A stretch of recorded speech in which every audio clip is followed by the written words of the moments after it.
वजन वजन ज्यादा होवे तो बीमारियां आंदियां ने। वजन कंट्रोल च रखो। जोड़ां दियां दर्दां, जोड़ जिहड़े अल्लाह ने बनाए ना, ये 60 किलो 65 किलो ते बनाए ने, डिजाइन होए ने कि इहदे ते सारी उम्र वजन 20 किलो 25 किलो 30 किलो वध पा के रखोगे तो सोनियो हड्डियां भी कमजोर होणगियां, जोड़ भी कमजोर होणगे। क्यों जी? जोड़ कमजोर हो गए वजन ज्यादा पा के। वाली गल है ओ भाई वजन तो घटा दे, कहते थे आना भाई मैंने साह तो लैन दे। शाह जी असल मसला दूर करो ना यार, वजन घटाओ। आंदा है सिर्फ अपनी कमजोरियां ना बंदा लड़ नहीं सकता। अपने आप नाल लड़ना दुनिया का सब तो मुश्किल काम है सर। दुनिया नाल लड़ना आसान है, अपने आप नाल लड़ो यार। जिन्ना अपने अपनी कमजोरियां नाल लड़ोगे, जिन्ना अपनी कुताहियां नाल लड़ोगे, जिन्ना अपनी सुस्ती नाल लड़ोगे साजी उन्नी तुहाडी सेहत बेहतर होगी। अपना वजन कंट्रोल च रखो, वजन मेंटेन रखो।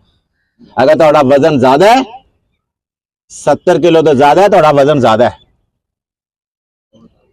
आइडियल वजन 65 किलो 66 किलो 67 किलो 68 किलो 70 ठीक है।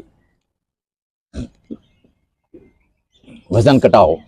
वजन घटाओगे तो ऑटोमैटिक मैं दसना भी ए शीट ठीक आप ऑटोमैटिक ठीक हो जानी है। वजन घटाओ, शुगर का लेवल ठीक हो जाएगा। वजन घटाओ तो बीपी नॉर्मल हो जाएगा। वजन घटाओ तो कोलेस्ट्रॉल का लेवल ठीक हो जाएगा। वजन घटाओ तो जोड़ों दी दर्दां घटदियां खत्म ही हो जाएगी। वजन घटाओ तो शुगर कंट्रोल हो जाएगी। तो जी यह काम नहीं करना, सारी उम्र दवाई खाते रहना। मंद बनो यार, सियाने बनो यार।